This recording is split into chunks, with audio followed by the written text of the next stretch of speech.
Evening. The politics of illegal migration is not just a big story in the United Kingdom, it is a huge story across the whole of Europe too. In elections in the Netherlands just a few weeks ago, Geert Wilders topped the poll. He's now trying to put together a coalition government so that he can become the Prime Minister. That would have been unthinkable just 10 years ago. And in France, Marine Le Pen is the bookmakers' favourite to win the next French presidential election. And right across Europe, countries are saying this is outrageous, this is wrong. In the wake of that, the French Parliament last night have passed some new laws. They've been passed by Monsieur Macron, but very much seen to be a knee-jerk towards Marine Le Pen. And the European Union have themselves thrashed out a deal. This was concluded in the European Parliament. It's yet to be voted on, but basically saying they're going to set up centres close to the Mediterranean, and that if people have not got the right to be in the European Union, they will be deported. Now, I wonder, are the EU finally waking up to reality? Give me your thoughts, Farage at GBNews.com. Now, I recognised just how important this issue was back in 2015. I felt then it had the ability to change not just the politics of Europe, but perhaps in many ways our cities, and I could see the knock-on that would come to the UK. This was me speaking in the European Parliament in 2015.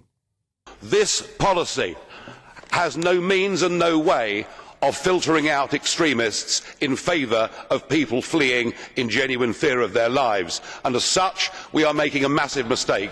Let us follow the example of Australia.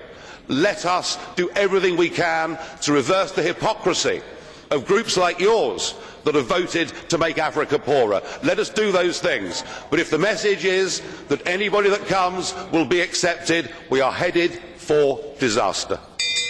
Well, it seems so obvious to me that if you literally allow anyone that crosses the Mediterranean who sets foot, whether it's in Italy or in Spain or wherever it may be, to stay, which is what they did, that this would have catastrophic consequences. And the social consequences of that have been felt in countries like Sweden have been enormous.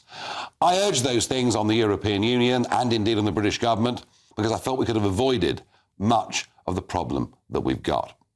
But let's get to the politics of it. I'm joined down the line by Peter Allen, journalist, of course, British journalist based in Paris. Peter, it was always a pleasure to have you on the programme. Now, this big vote that took place in the Assemblée last night, just explain to us a couple of the key provisions and just how much Macron has had to shift.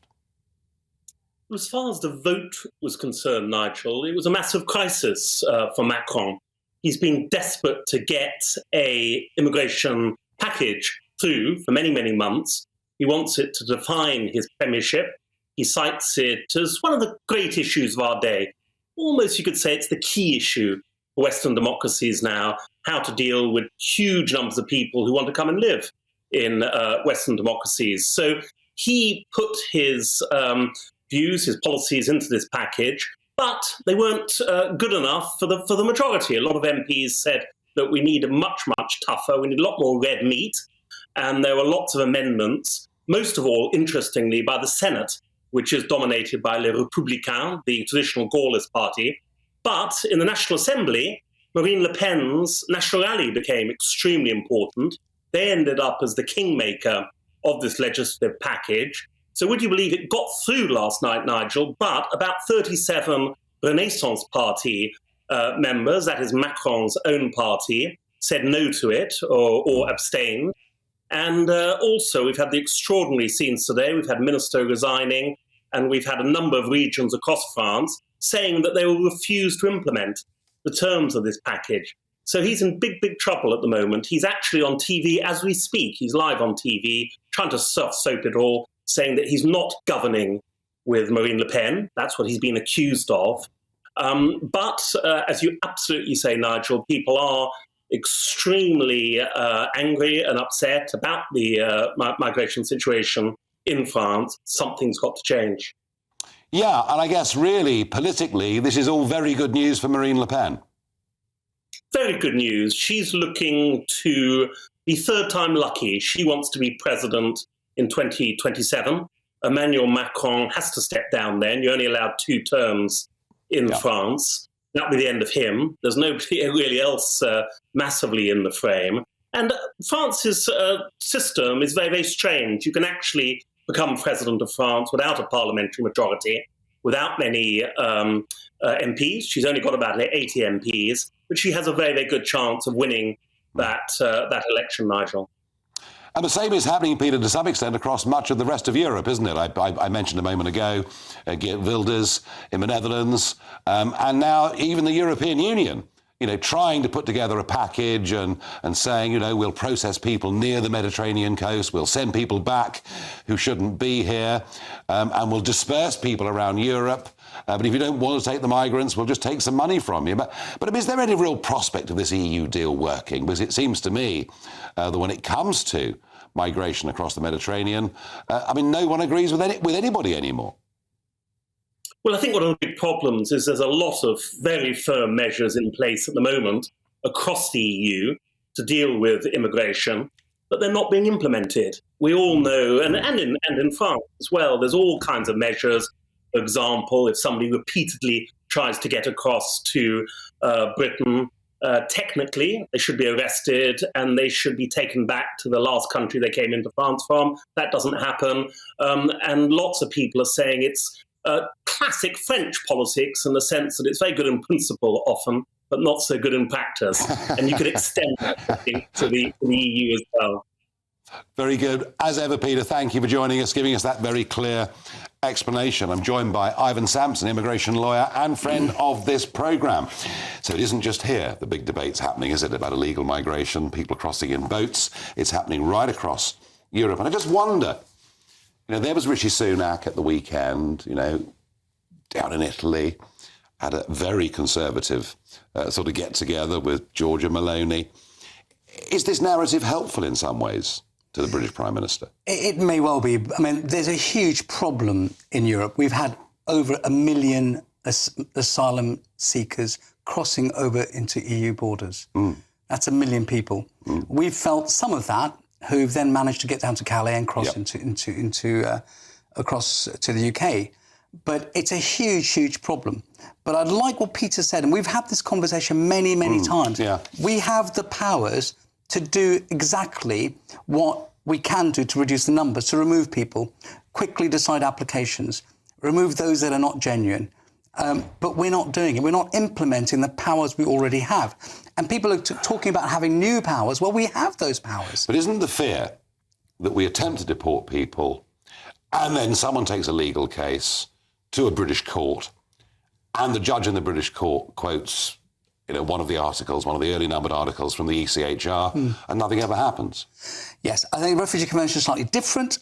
We've had this debate. The Refugee Convention is not fit for purpose. This is the 1951. It is. It was designed... So it's out of date. It's out of date. It needs updating. And I think the EU had an opportunity to look at that, and instead of looking at the convention, what can we do to update it? Because you know what it was meant for, Nigel, the Refugee Convention? It was meant for double agents, political refugees. Yeah. That's what it was. People being persecuted because they weren't being protected by their state. It was never designed for people fleeing war-torn situations. So we need to convince not just friends in Europe, but actually the United Nations itself in New York, that there needs to be a proper debate on this and a changing of the 51 Convention. Indeed. It means ratification by about 100, almost 200 members. That is going to be difficult. That's going to take time. Even the new EU agreement needs ratification by all 27 member states. Yeah. Yeah. That it may never happen. It, as well as not being workable, it actually might not even get off the ground. But we still come back to this problem that British judges again and again cite ECHR as a reason that we can't deport people. Yes. So we're stuck with this, and there is a growing body of opinion in this country. The hell with the ECHR. This is sort of Brexit times 2. We need to leave the thing. But of course, that's not straightforward, is it? No, it's not, because what underpins many of the international agreements we have when we left the European Union, for example, the Good Friday Agreement, that was built on the back of the ECHR, underpinning the rights of individuals in Northern Ireland. And then you've got the Trade and Cooperation Agreements. Again, the ECHR underpins that. That has to be unravelled. There's no reason why human rights legislation can be unravelled from those agreements. And I think Europe now is probably more likely to discuss that. This is what I was thinking. Yeah, I think this is what I was thinking. Yeah. That actually, we're due to have a renegotiation of the Brexit package anyway in 2025. This could be a moment at which a British Prime Minister, now it could be a Conservative, doesn't look very likely, but it could be Labour, who knows. But it might be the moment where a British Prime Minister actually can say to French and German counterparts, I mean, after all, the German president has said we're at breaking point. A term that I once used, which caused much horror, but hey, it's catching on slowly. It may become easier, because surely, if countries like France want to deal with this problem, surely then there's going to be some impetus for the ECHR to change. I agree with you, because the political mood at the moment is that there's a migration problem. Yeah. And I think every country shares that mood. And then we've got elections coming up, not just in this country, in France as well. And right across Europe, there'll be countries having elections. And there seems to be that mood in the population of those countries, as you said, in the Netherlands and in Italy and in France, that migration is... Look, I'm a human rights lawyer, but I recognise we cannot accept every person who's fleeing persecution around the world. No, or claiming to be. Or claiming to be. And the problem is, what do we do with someone who's refused asylum? Nobody's come up with a solution for that. What do we do with them? Well, it was very interesting, sort of final thought on this, that the generic resignation was interesting as immigration minister, because kind of what he was saying was the British government are more concerned about international agreements than they are about dealing with the problem. Yes, but on one hand, they're saying we've got an international agreement with Rwanda. Here's a piece of law. We can rely upon this, but we can ignore that. So I think it would be difficult for them not to... I think it's called politics. Yes, I think it's called politics. Well, I haven't shifted my view. We don't need the ECHR. We're quite capable of having our own rights and liberties for people in this country. I agree with you. We need my view is, and this might be a bit bold, but we need a constitution. We need to deal with our own laws on asylum seekers, on human rights, and the judges should interpret British laws. Well, as a Brexiteer, I can only agree with that sentiment. Ivan, as ever, thank you for coming.